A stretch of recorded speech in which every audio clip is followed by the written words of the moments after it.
Warpugs. So we're going to be checking out a Patreon request today, and this is from the local Five Nights at Freddy's fanatic, also known as Hazmat, also known as Meat Meat. And he says, "Congratulations, boss." Wait, hold on. "Congratulations, boss. You have reached a sufficient level of SCP knowledge, at minimum, to understand the 001 proposal. Please keep in mind, this is 30 minutes long, while the second part is almost an hour. But I assure you, it is satisfying in the end. P.S. If you like things dealing with alternate universes, and the concept of stacked realities, as shown in Pataphysics and SCP-3812, then this one will explore higher concepts like that. P.S. The ending on the second part is so satisfying." Anyhow, we're going to jump right into this. This is Project Palisades. And I've heard quite a bit about this, but I haven't heard any of the concepts. So, that being said, thank you, Meat Meat. Thank all my Patreons. And if you'd like, guys, just look in the description down below for all of my links, including the new merch store and the Good Times vs. War Crime shirt. I love it. Also, all of the Exploring series links are going to be in the description down below as well. Be sure to check those out. It's time to melt my brain. Let's go. Project Palisade, Part 1. Oxygen. What would you sacrifice to protect those you care about?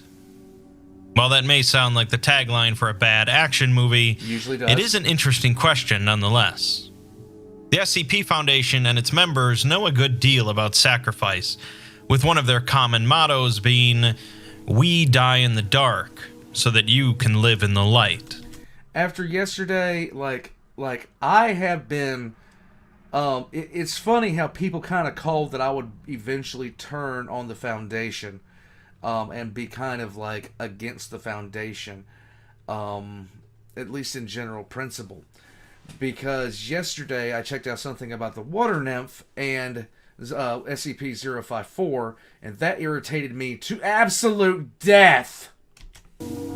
They've sacrificed D-Class, researchers, field agents, D-Class, and sometimes even civilians, all in the pursuit of protecting humanity. and more D-Class.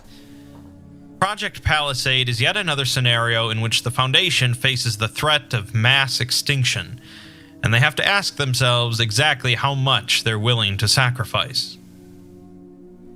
Project Palisade begins with a file written up by the FBI's Unusual Incidents Unit, detailing an anomalous individual that suddenly manifested inside of a government facility. That's always fun. There are a couple odd things about this file, starting with the fact that the Foundation obtained it from SCP-1437, an endless hole that connects to an unknown number of parallel dimensions. That's even funner. So far, they've only obtained files through SCP-1437 that were written by the Foundations of other universes, so getting a UIU file is rather strange. Secondly, the document opens with the UIU referring to the Foundation as an anomalous terrorist organization, when normally the UIU is on pretty good terms with the Foundation. Well, you can't make an omelet without scrambling a few eggs. The individual described in the file is a male that was wearing Foundation-issued fatigues at time of initial arrest, and only offered his name as Agent Duma. Duma suddenly manifested in the middle of Fort Hoover, with the UIU suspecting that he possesses some form of anomalous teleportation capabilities, although he has yet to teleport or disappear since. He seems to be a Foundation agent, but the Foundation completely denied Duma's existence, possibly meaning that Duma is a now disavowed clandestine agent. The UIU have done some extensive interrogation to determine Duma's motivations for coming here, but so far he's been silent, although he's cooperative otherwise. He seems... So what are we talking about here? Good cop, bad cop? Maybe. Get Batman. Where's the trigger? to be especially resistant to threats of punishment or withholding of privileges, for reasons unknown. The fatigues he was wearing bear some insignias that don't match the design of any known Foundation division, And when he manifested, he was carrying a cardboard box filled with non-anomalous dirt, again for reasons unknown. When Duma manifested in Fort Hoover, he initially made an attempt to escape from the facility, critically injuring 4 UIU members in the process.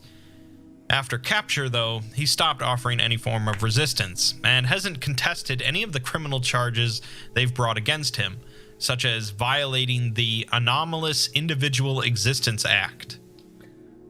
The UIU of this... So apparently this universe, the veil is lifted. And now the Foundation does what it does to piss everybody off, instead of just pissing off everyone and then wiping their memory. This dimension seems to be undergoing some intense hostilities with the Foundation, but during a brief pause, Duma was offered up as part of a hostage exchange. The Foundation refused, as they claimed to have never heard of him. Sometime later, Fort Hoover was attacked by the Foundation after the failure of the UIU's Operation Heavenfall to encircle Foundation forces in the Midwest. The MTFs that went in managed to free a number of captured individuals, but even though they had ample chance to free Duma, they chose not to. The rest of the document is written by Second Lieutenant James Finch, who was assigned to monitor the anomalous capabilities of Duma.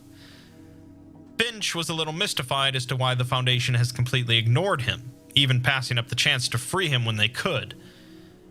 Things were made a bit clearer after the UIU cracked open some encrypted data, discovering that Agent Duma, real name Yehuda Mizrachi, actually died 4 years prior from a rogue anomaly.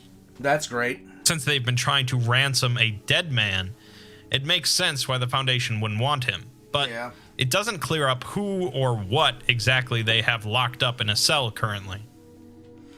Apparently, anomalies have been leveling cities recently, so the UIU doesn't care that much about a single individual they have locked up. Perfect. Finch plans on continuing to dig to find out, though. Later, Finch realizes that the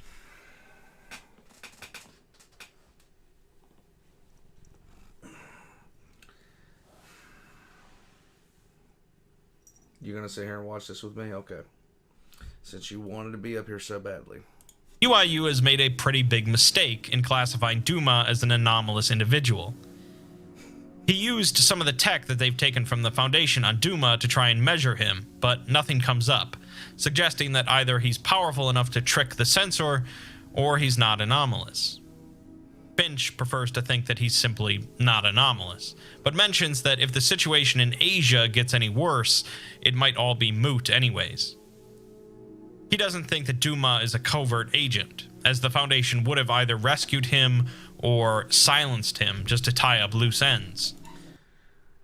The happiest cat you ever did see. If he's not a covert agent, and he's not anomalous, Finch wonders how a dead man is sitting in their cells. Finch goes to Duma and confronts him with the information that he's not anomalous, threatening to take that info to the higher-ups in the UIU. If Duma isn't actually anomalous, they have no reason to keep him around, and instead they'll just execute him. Oh, well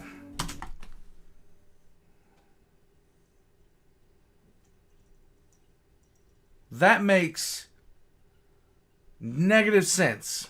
Duma instead laughs off the threat, saying that he gave himself up as a dead man as soon as he arrived in this world.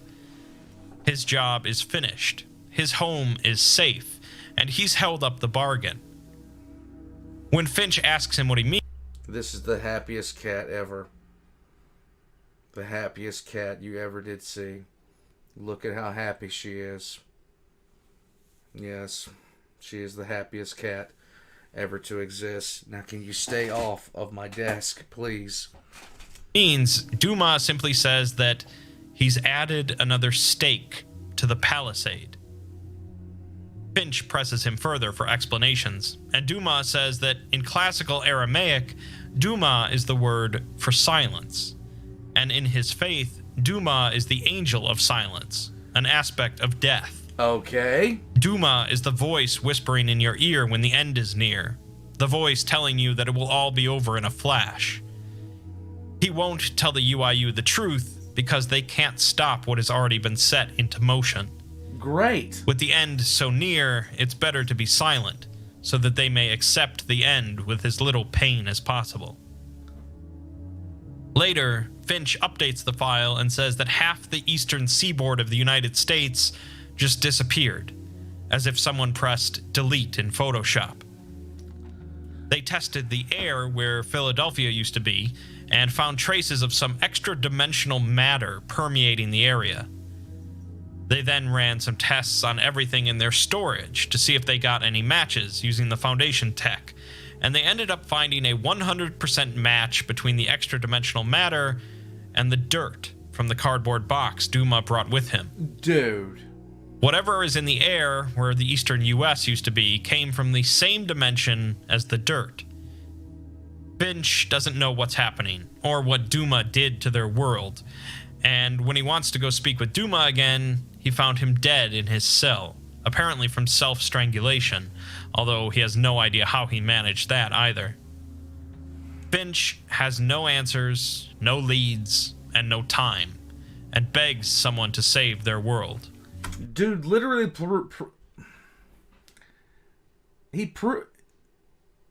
what?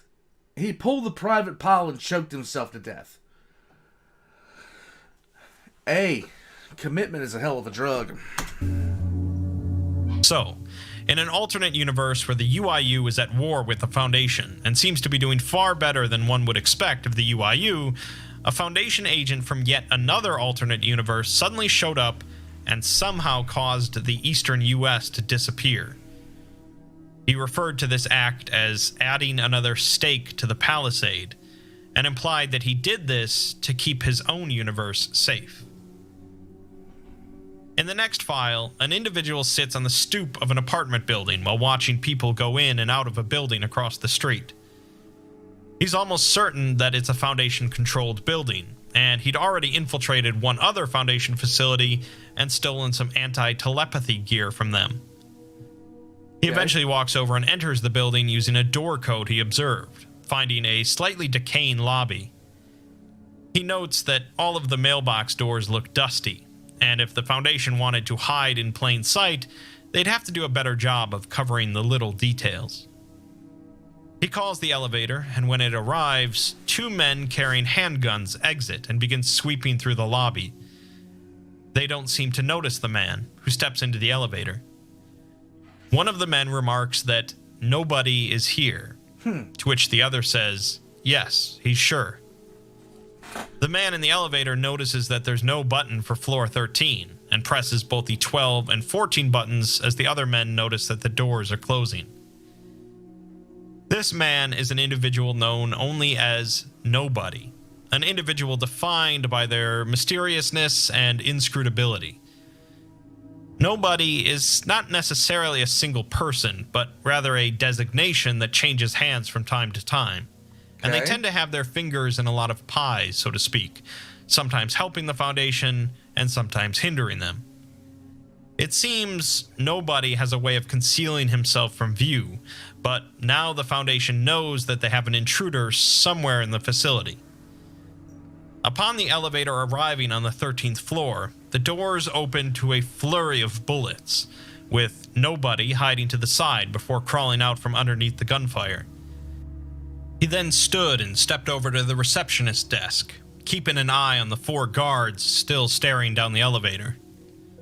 Looking at a laptop on the desk, Nobody notes that an email was sent to everyone here informing them that Director Kondraki was planning to visit tomorrow for some reason. Some reason. Warpugs, one can do a great many things, but one cannot escape the wife sending you a text while you're recording, because she can't stand touching raw meat, and there is chicken that needs to be deskinned. I will return shortly. Somebody hit me with something heavy. After 50 long years of wait, I return. Let's go. Nobody really wanted to get further into the facility, so he walked back to the elevator and sent it down another floor. The guards holster their weapons and ask command if the whole thing wasn't a malfunction, since the elevator just went down a floor and nobody was on it. Of course, nobody wasn't on it, and instead he followed two of the guards through a locked door into a small security room. To get through a further door, nobody resorted to using a small tablet created by the factory group, noting that, while it has its uses, the cost to use it was distasteful. Huh. He held up the tablet to his eye as a tiny needle stabbed into it in order to get a DNA confirmation sample. Bruh.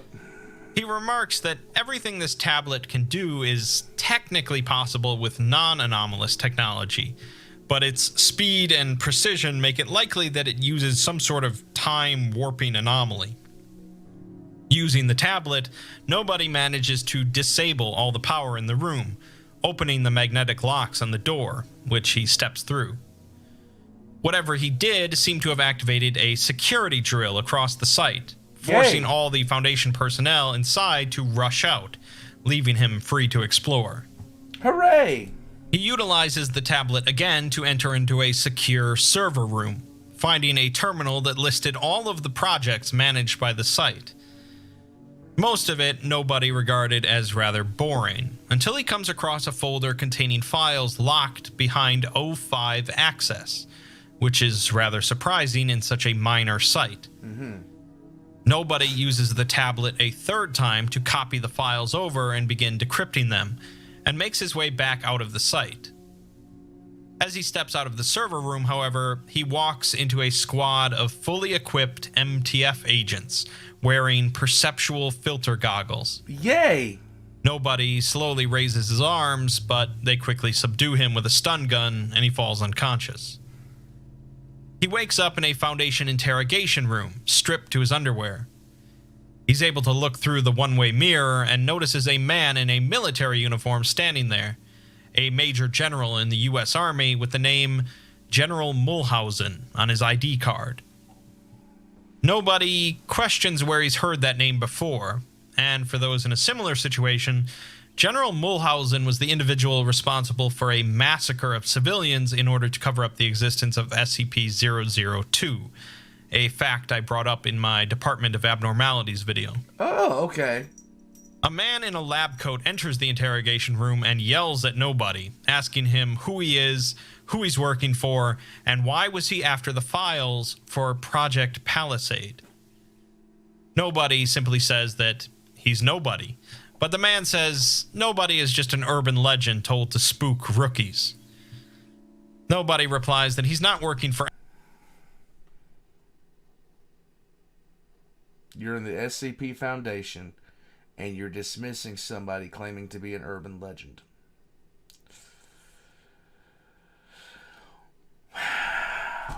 For anyone but his own curiosity, as the Foundation always has the most interesting tidbits. He also taunts them by saying that they didn't hide the place very well, especially compared to Site-19. The man grows angrier, stating that nobody has ever infiltrated 19, to which nobody smiles and says, exactly. A woman gently pushes the man in the lab coat aside and thanks nobody for bringing them a coat with a Notice Me Not lattice woven into it. What? And a copy of the factory's latest generation of tech. She's also curious, though, why he beelined straight to their secure files if he was just sightseeing, asking him what exactly he was hoping to find. Nobody says that it was simply luck on his part that he ended up there, and asks about Project Palisade. The man in the lab coat growls and says that, of course, they're going to just tell him about their reality firewall program that uses alternates for research purposes. Nobody smiles and says you can't blame a guy for asking, but the woman says that she can, and tells the man that he's been compromised by some sort of anomaly. Huh. The man rushes out to get whatever effect nobody put on him removed, and the woman says that she's naturally immune to most anomalous compulsion effects, Hooray. which is part of why she has her job. She is also under the effect of some sort of anti-perceptual anomaly, so nobody couldn't retain any sort of impression of her in his mind. He says that he's telling the truth. He had no real agenda coming here other than to poke around, but thanks to them, he's now aware of a special project of theirs that sounds very interesting. She says that seems plausible at least, but wants to dive a little deeper, injecting him with a yellow fluid. Yay. Nobody Toxins. wakes up on a park bench sometime later with a splitting headache and the taste of amnestics in his mouth. Normally, a person would have no idea what happened to them, but as nobody rubbed his temples, the memories of the last week came back to him. He's never been interrogated quite that thoroughly before, suggesting that Project Palisade is a really big deal for the Foundation. He couldn't really glean anything from lip reading or body language, but he could tell that the woman was bothered that he hadn't given her any co-conspirators. Huh. They had given him most of his stuff back, although they had swapped the tablet with a last-generation model. He'll have to ditch all of it in case there's trackers, and he'll have to use his abilities to disappear off the Foundation's radar completely. A month later, he sits in a coffee shop in a different city, scrolling through a laptop he had stolen from a careless Foundation researcher a while back. Ah. The files that he had found in the site about Project Palisade were inside of a folder labeled as RI Class. Looking through the database of Foundation disaster classifications, he notices that RI Class is their designation for a reality incursion/invasion scenario. These are always bad. He notes that this explains a few things he overheard in the Wanderer's library. He also takes another look at the documentation for the anti-telepathy helmet he stole, finding an interesting memo. The memo Why would they let him keep that? mentions something referred to as Fence Post Cluster MNT-9T3, suggesting it to be an alternate dimension or timeline. It seems that the Foundation here is well aware of the corruption of dimensions, and Project Palisade is an effort to protect them from it. Okay. The Foundation of the normal timeline had their own instance of an individual suddenly manifesting in one of their facilities, designated as SCP-3818. 3818 is a perfect doppelganger of Agent David Hawk, Nice. who suddenly manifested in Hawk's bed while the original was asleep. When they Creepy. both woke, they began fighting until a security guard intervened and they were both placed in containment. The doppelganger is an exact identical match to the original, down to DNA, previous injuries, memories, allergies, and personalities. Both believe themselves to be the original, and neither one has any idea how the other appeared, nor does the Foundation. Sometime after being contained, a containment breach occurred at their site, as an SCP rampaged through the facility. A number of containment systems, surveillance systems, and backup power systems experienced failure during the time, including all of the humanoid containment cells. Oh, that's always good. Most of the humanoids stayed in their cells for their own safety, Okay. but both instances of Agent Hawk left for unknown reasons. They were eventually found afterwards in another containment chamber, with one of them dead. The other had wounds indicating a fight with the loose SCP, as well as close quarters combat. The cause of the breach is currently unknown. While this might seem to be a rather unrelated SCP, when viewing it as part of the bigger picture, we can see some clues. Yes. We know that we're dealing with parallel universes, and some of these universes are becoming corrupted for some reason. Based on Duma's box of dirt, it seems that if some material from a corrupted universe is brought to a regular one, it slowly starts to corrupt and destroy the new universe. Yeah, but why would he... It doesn't make any sense for him to bring corruption to that universe. It doesn't make any sense. Why would they do it? It doesn't make any sense. Universe. It would seem that the copy of Agent Hawk that arrived here came from a corrupted universe somehow, and either he himself or something he brought with him has started to corrupt this universe. It's not clear which of the two Hawks died, as likely the Foundation doesn't even know which one is the original, and it's also not clear if killing the corrupted Hawk would save the universe or not.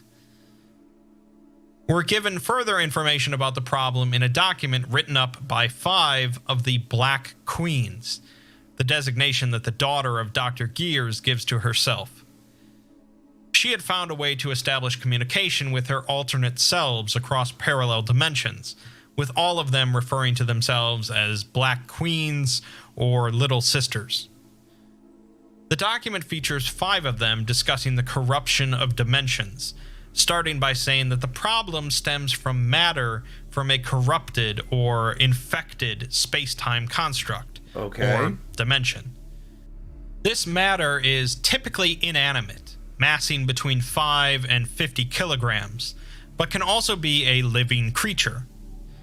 If it's alive, it will be associated with the Foundation in some way.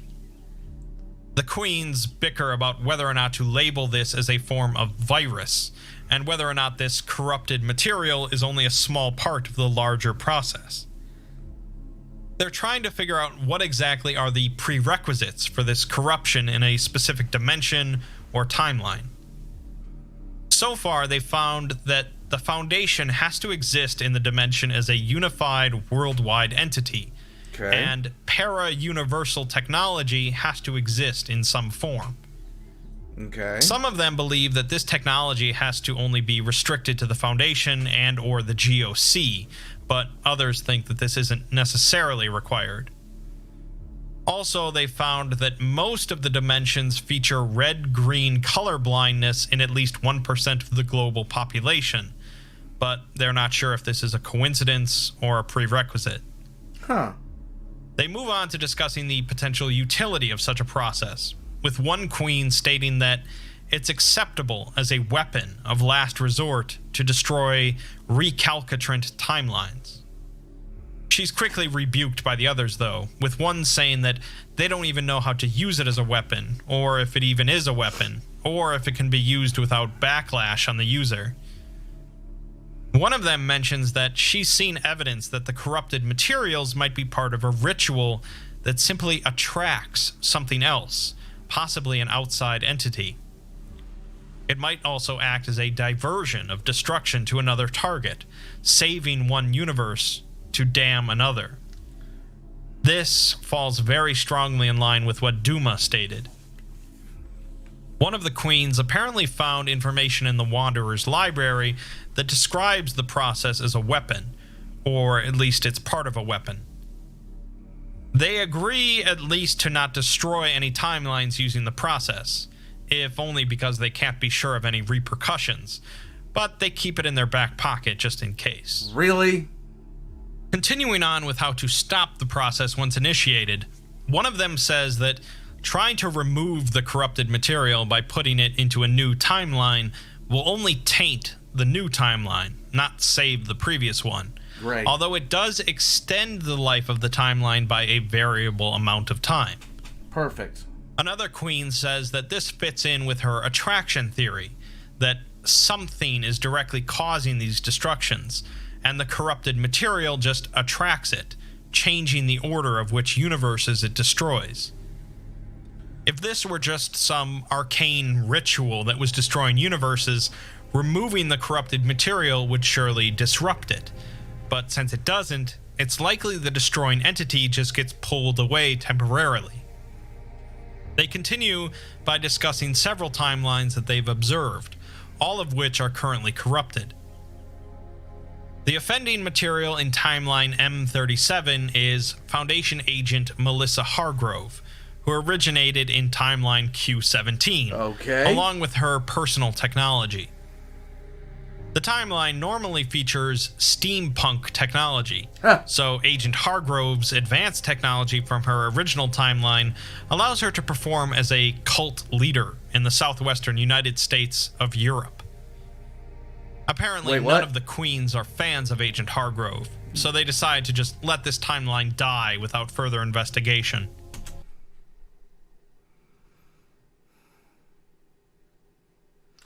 Billions of people die because you don't like the person. This is peak Foundation. In timeline L03, only a few paranatural organizations exist, with the primary players being the Global Occult Foundation, MC&D Labs, and the Wonder Factory. Huh. Anomalous individuals are openly accepted by both the public and the GOF, and the offending material is an iron ingot owned by MC&D Labs.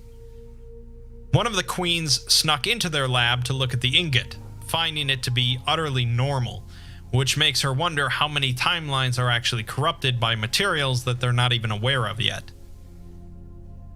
Timeline P99 is highly unstable, with more than 5,000 anomalies known to exist, placing it in the 97th percentile of universes. All of the paranormal groups there call themselves variations on chess-related terminology, with the Foundation equivalent called the Red Bishops, the Global Occult Commission called the White Knights, the Horizon Initiative called the Pawns of God, and etc.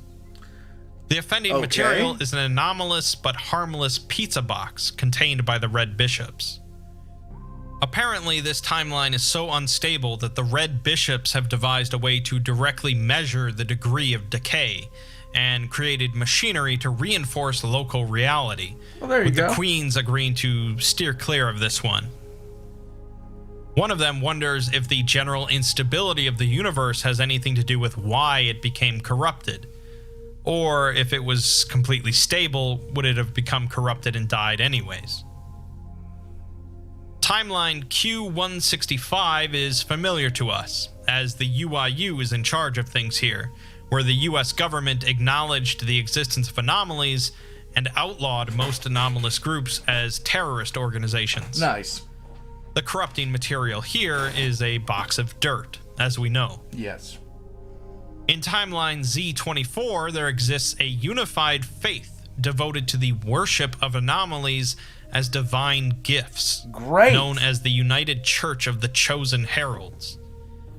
Their main temple is built around a chest filled with corrupted dirt, or rather, it did exist, as it has already been completely destroyed.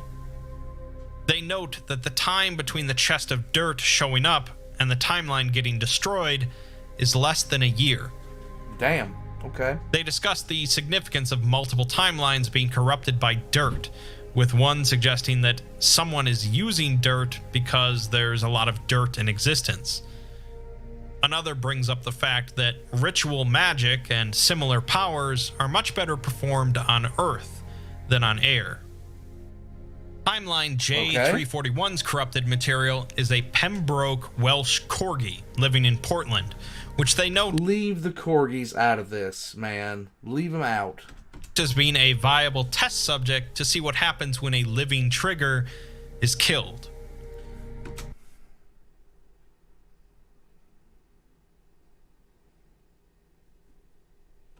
One of the queens discusses her dissatisfaction with the idea of killing a dog, but the others all agree that one dog's life is worth billions. One of the queens ends up killing the dog, but there doesn't seem to be any change in the overall destruction of the timeline. She also notes that the portal, or way, that she originally planned on using as her exit no longer functions. Yay, you're stuck. The text for the next timeline entry, discussing A930, seems to have been largely removed, leaving one queen saying, "Enough of this. It is past time we took action." Another queen comments asking if this entry was removed, as she's just catching up. She asks what happened, as no one has been responding since discussing J341. One of the other queens finally responds, telling her that she thinks they're the last two around, and that she figured it out. The other queens are apparently either gone or dead, and she shares some files with the other queen discussing Project Palisade. Okay. She leaves off by telling the other one that this one is probably never getting resolved, and suggests she get out of this cluster while she still can. Let's recap what we know then. Let's go. Parallel timelines, or universes, however you want to look at it, are being destroyed one by one. These timelines all share some traits, One being that the Foundation exists as a global organization in all of them. Two being that technology exists allowing communication or travel between universes. And three being that all of them contain some material from a universe that is now destroyed. The exact cause of what's destroying these universes is not made clear yet, although signs point to it being some sort of entity. The Foundation of the main timeline seems to be aware of this, establishing something known as Project Palisade to help protect them. Yes. The concept of a palisade was referenced by Agent Duma before he killed himself, with him being a visitor to an alternate timeline. He brought along with him a box of dirt from a destroyed universe, but his comments imply that he did this purposefully in order to save his own universe, suggesting that he didn't bring the dirt from his own universe. Okay. The Black Queens seem to imply that there are multiple clusters of timelines in existence, and it's possible to evade this threat by just moving to a different cluster, although that's not likely what Project Palisade is. As for what exactly it is, we'll find out in the second part. Okay.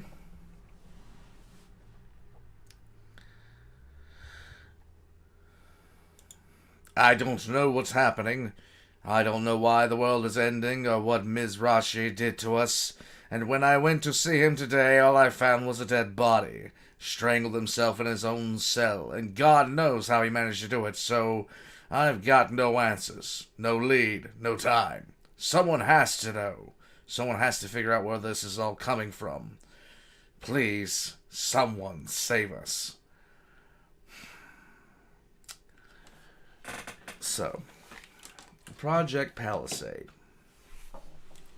Project Palisade. Now, so far, this one to me seems like one of those. There have been a couple of SCPs that really dig into alternate dimensions and really dig into dimension hopping and dig into essentially the disintegration of reality itself. Now, there have been several that I have checked out at your guys' urging that pointed to different realities where the Foundation personnel would wind up bouncing around from reality to reality. But this is the first time, I think, that people are purposely doing stuff to try to bring another reality to an end to save their own. At first, I thought this was going to have to do something with the Reckoning. But I am no longer of that opinion. Warpugs, we're going to wrap things up here. I know there's a second part to this. Meep already told me so. We're going to check that out soon. But until then, Warpugs, Project Palisade, I'm not sure exactly what this is going to do.